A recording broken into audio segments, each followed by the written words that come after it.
Hey YouTube! Guess who it is?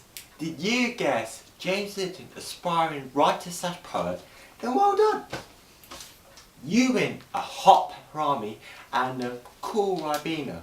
Except you don't win them because I'm eating them later. Well, remember kids, it's not the taking part that counts, it's the winning. So, as I previously said, I'm a writer slash poet and I'm using YouTube to promote my work in the hope that some publisher will come along and scout me. Kind of like Justin Bieber or Ed Sheeran, 18. Except without the singing, because anyone who's ever heard me sing will tell you that I cannot sing at all. Seriously, if I was to sing to save your life, then you had better start making funeral arrangements. So anywho, this video is going to work a little differently. In this video, I'll be reading out the first chapter of my first novella, Awake. Now, videos in which I read out chapters, they'll be a little longer than usual, but I please ask you guys to stick with me. It'll be worth your time. So, without any further ado, I present to you Awake. Chapter 1. Abandonment. Fear, pain, death. All three of these happen in hospitals. Some people get hurt in hospitals, some people die in hospitals, and some people are even afraid to step inside hospitals. Gravity was in a hospital with her brother Shadow and her dog Bliss. The three of them had been to countless hospitals and to countless waiting rooms. The one that they were in was one of the worst. The wallpaper was peeling, the coffee table was starting to rot, and the magazines piled on top of it were 10 months out of date and starting to accumulate dust. The lights were constantly flickering as well. Gravity was hoping that she'd be able to find a doctor that would not let her down, just like all the other doctors before had. Her brother Shadow went up to the counter again and left Gravity with her dog Bliss in the waiting area. Behind the counter sat a middle-aged brunette woman in a disgusting pink floral shirt. She was reading a magazine and chewing her nails. When she saw Shadow approach, she put the magazine down. "How can I help?" she asked in an all too patronising voice. Hi, my name is Shadow and I'm waiting with my sister here who's completely blind. What about it? The receptionist's voice turned hard. You don't understand. She desperately needs help. I'm sure she does. But there are people here with much more serious problems. So you're going to have to wait. We've been waiting for 3 hours. The receptionist shrugged. Not my problem. Shadow turned and glanced to look at the receptionist's name badge. It read Fiona Davids. Shadow smiled sad as he sat down. No luck, he said to Gravity, who was remaining considerably calm. We need not worry. Someone will help. A few minutes later, a man in his early 60s with thinning brown hair and wearing a white coat walked past. Shadow leapt up. Excuse me, doctor. It's consultant, actually. I'm the consultant at this hospital. It's Jones. Gideon Jones. The man had a professional and strong man. But please, can you help my sister? She's blind. Shadow gestured at his sister, who was on the old, tatty, coffee-stained sofa. Gideon looked at Shadow and Gravity intently. Shadow was older, with dirty, long brown hair, and a certain seriousness in his brown eyes, which made him look very unwelcoming. He was dressed in tattered jeans and a ragged t-shirt. Gideon shifted his attention to Gravity, whose eyes were discoloured.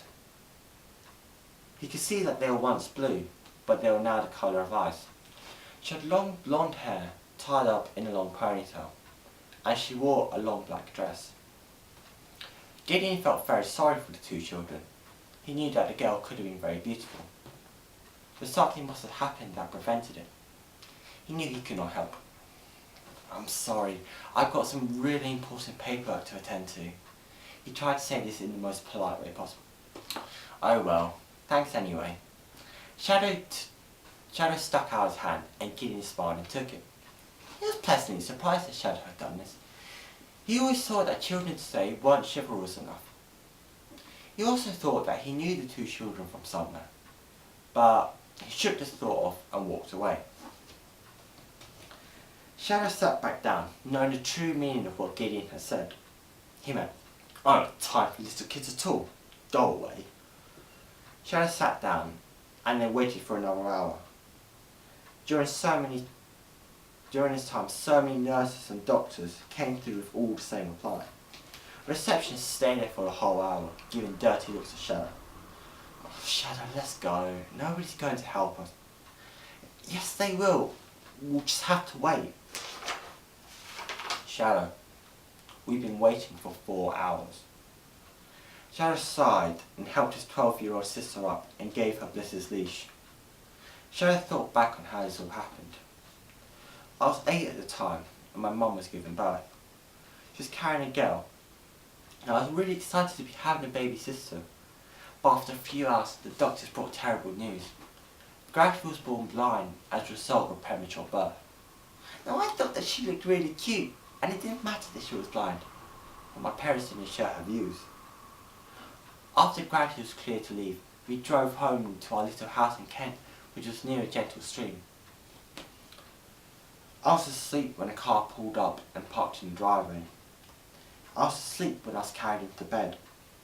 I was asleep when my parents took my sister out of the house and placed her by the stream near our home. "Where's the baby?" I asked frantically, thinking she had wandered off.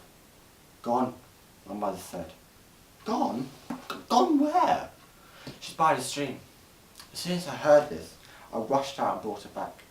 My mother looked horrified. "Why did you bring her back?" she asked. "She's only a baby. She won't survive out there." "Don't be... That's why we put her there. We'll be laughed at if people see us as a blind baby. Our reputations will be destroyed." I sat back shocked. "You horrible, disgusting people. I can't accept this. If you're abandoning her, then you're abandoning me. Don't be so stupid. You're not going to just run away." I didn't run away. Not until night time at least.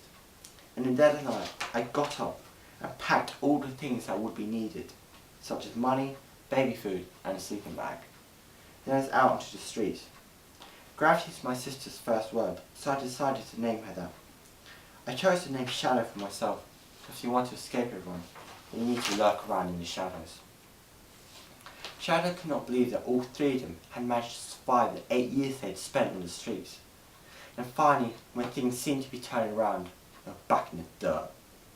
And spent 8 years begging, but what did they have to show for it? A failed trip to the hospital?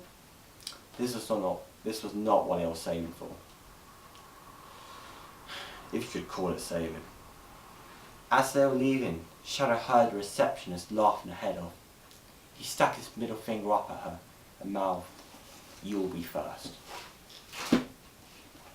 So that's it for the first chapter of Awake, and I hope you guys enjoyed it. As always, the work is copyright James Linton, and thank you guys for watching. You're my pack. So like, comment, subscribe, share, all that good stuff. And I'll see you guys in the next video. So, as my old dad used to say, can't cook a minute rice in a minute. The rice is fast, the microwave is fast, you've only got a minute, you can never make it.